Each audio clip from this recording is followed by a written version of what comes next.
जन्माध्यसयतोऽन्वयातितरतः शार्थे सभिज्ञ स्वराट तेने ब्रह्म हृदयादि कवये मुह्यन्ति यत सूर्यः तेजो वारी मृदाम यथा विनिमयो यत्र त्रिसर्गो मृषा धाम्ना स्वेन सदा निरस्तकुहकम् सत्यम परम धीमहि। ये जगत का जन्म हुआ किससे? जिस परमात्मा से। जगत किस पर आधारित है? परमात्मा पर। और जगत के भीतर में हम हैं, अर्थात परमात्मा का एक अंश है जगत। और इस प्रकार से जिसमें भगवान प्रविष्ट होकर के प्रविष्ट नहीं है।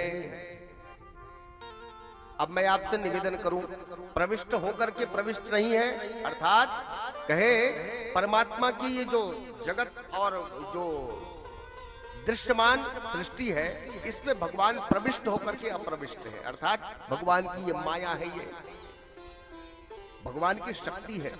और भगवान ने इसका सृजन क्यों किया है? तो कहा गया इसमें जीव जाए और जा करके इस माया का पार पा तो नहीं सकता, लेकिन इस माया के बीच में उस परमात्मा का ध्यान चिंतन करे तो उसका जीवन सफल। लेकिन ये माया इतनी पावरफुल है, इतनी है कि अक्सर व्यक्ति भटक जाते हैं और डूब जाते हैं भवसागर की माया जाल। तो परमात्मा की माया का कितना क्षमतावान है? तो कहा गया भगवान की माया इतनी क्षमतावान है कि बड़े बड़े योगी ऋषि मुनि ज्ञानी ब्रह्मा शंकर तक मोहित हो गए।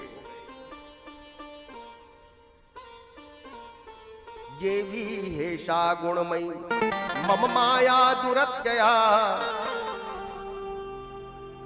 इस माया का पार पाना संभव नहीं है।